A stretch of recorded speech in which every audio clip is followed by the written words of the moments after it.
Tallinna panoraam jätkub nüüd rohelise pealinna radadel. Tallinn rajab Lasnamäele suursugust Tondiraba parki, kus tekivad võimalused nii looduse nautimiseks kui ka näiteks sportimiseks. Esimeste töödega on juba alustatud ning suurem osa pargist peaks valmis saama suvel. Tallinna üheks ambitsioonikaimaks projektiks tuleval aastal saab olema Lasnamäe suurimale rohealale kerkiv Tondiraba park.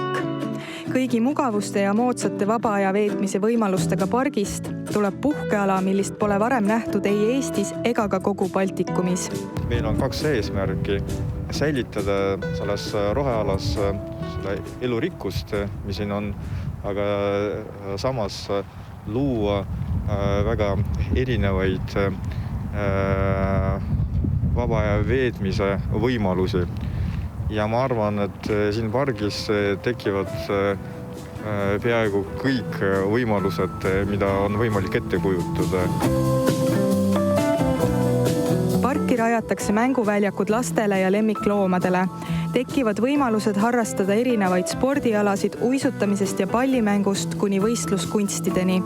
Ühtlasi tuleb sinna ka kogu Eesti suurim välijõusaal. Saab mängida korvpalli 3 väljakul, võrkpalli 3 väljakul, on pump track rattahuvilistele, ratta erinevad rajad, on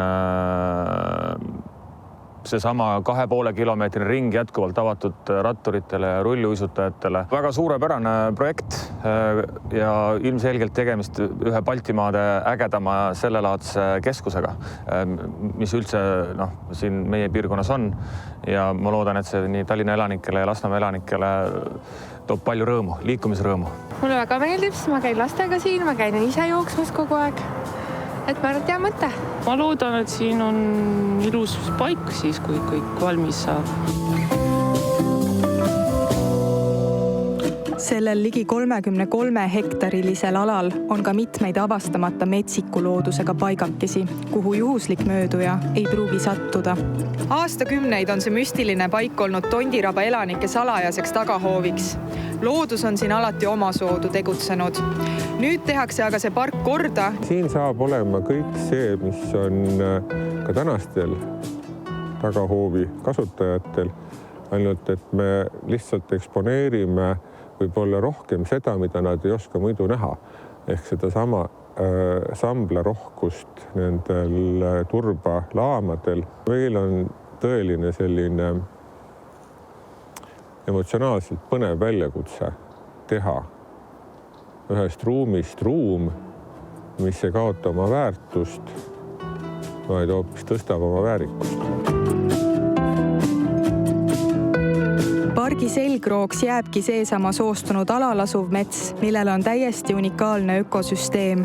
Siin võib kohata erinevaid taimi ning rabaala on koduks ka mitmetele looma- ja linnuliikidele. See park on üks osa rohepööre kontseptsioonist, rohelise linna kontseptsioonist ja meil on ka veel suuremad plaanid tuleviku osas.